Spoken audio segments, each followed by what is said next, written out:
कि जब निकले लू घर से बहरिया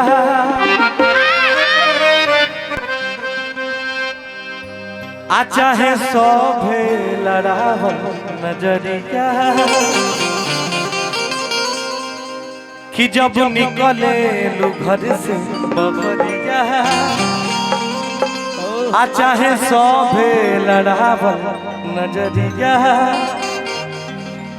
कि सब छुअल चाहे तोहर गुर गल रे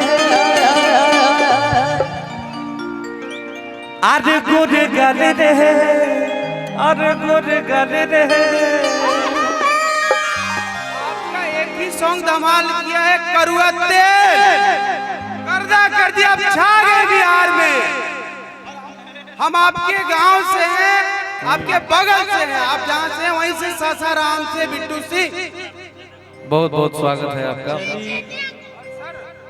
हम अपने भगवान के घर आए हैं, पांडे सर और स्वामीनाथ सर हमारे भगवान हैं, हमें रोजी रोटी दिए हैं। एक बार जोरदार ताली होना चाहिए भैया। कि सब छुअल चाहे तोहर गुर गल रे कि गोरी तोर चुनरी बा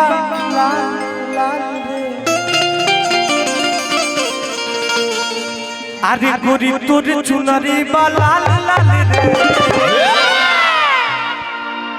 ए भैया अरे रोड पे चले लू कमाल चाल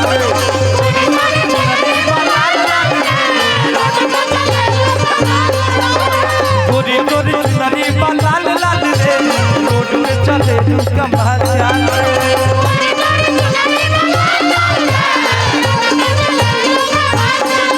जब निकले लू घर से बहरिया चाहे सौभे लड़ावल नजरिया जब निकले लू घर से चाहे सौभे लड़ावल नजरिया सब छुअल चाहे तोहरो गोर गाले रे गोर गाले रे अरे गोर गाले रे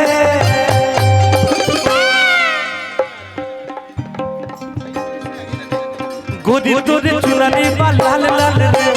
गोरी तोर चुनरी बा लाल लाल रे रोड पे चले तू कमाल चाल रे अरे जिया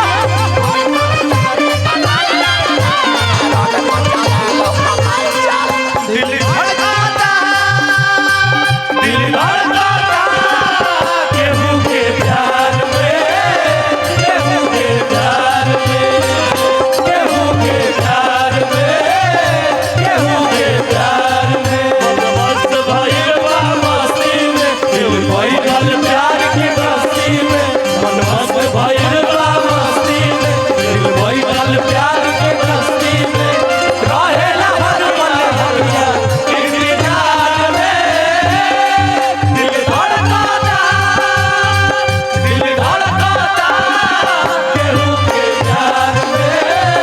मामा के प्यार में मामा के प्यार में मामा के प्यार में अरे जिया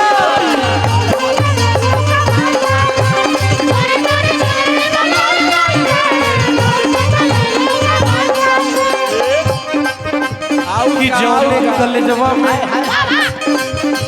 करेलू पढ़ाई जौने कलेजवा में करेलू पढ़ाई लइका लइका में होला ला ला होला ला ला होला ला ला होला ला ला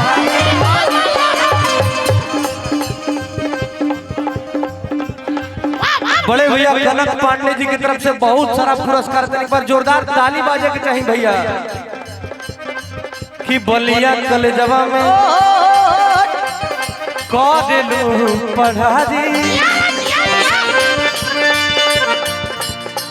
लइका लइका में होला ला ला होला ला ला होला ला ला होला ला ला कि लइका चिल्लाले सो का चिल्लाले सो लइका चिल्लाले सो माल माल रे लइका चिल्लाले सो माल माल रे रोड पे चले लू कमाल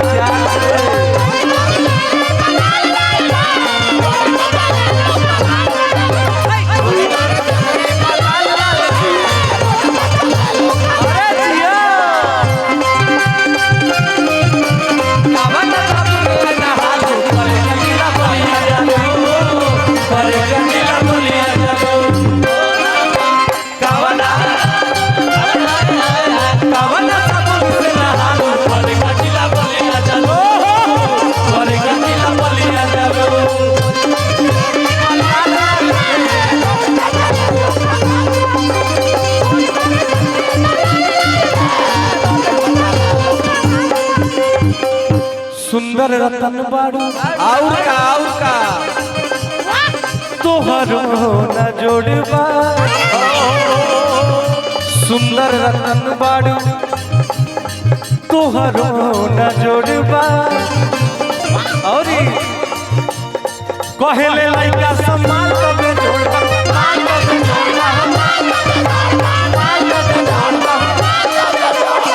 सुंदर रतन बाड़ू तोहरो न जोड़बा सुंदर रतन बाड़ू तोहरो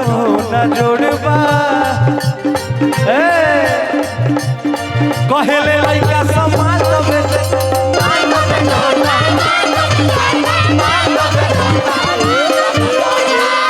और देखा चच्चा के देखा तू ना चच्चा के ऊपर से याद दिया हाय हाय हाय हाय चच्चो पूछत हुआ हाल चाल रे चच्चो पूछत हुआ हाल चाल रे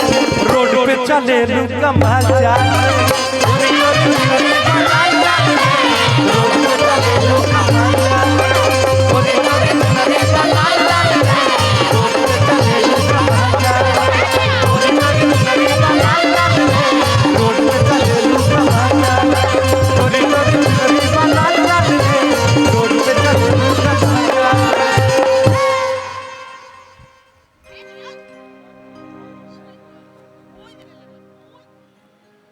वाह इतना ढेर सारा प्यार मिल रहा है भैया एक बार जोरदार ताली बड़े भैया कनक पांडे जी के लिए बजना चाहिए और 365 विधानसभा 362 बांसडी विधानसभा एक बार जोरदार ताला लगा एकदम भैया दोनों हाथ उठा के ओम नमः पार्वती पतये हर हर महादेव ई न जय घोष होला आय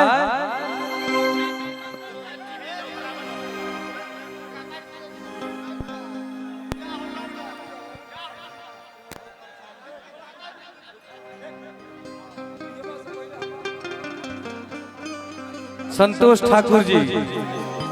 विशेष आपके लिए ये गाना है नहीं भाभी का नाम मत बुलवाइए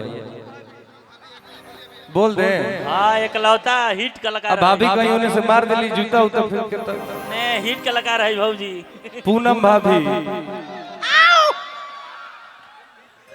भैया हमारा से कहो इला हम लोग कब कहानी है दूसरा ट्रैक में बढ़ी भैया ये भैया कहता कि ये बोले के बाद भैया आइयो गिलन भैया आ गेले भैया के फरमाइश रहे बहुत पहले से रौरे खाती अरे भैया भैया के फरमाइश रहे कहली है कि अब बात न हमसे हुई काहे अरे सुना जे मोरे करे जा तनी हम बाबू तनी हम गावत तनी तू एक्टिंग कर दता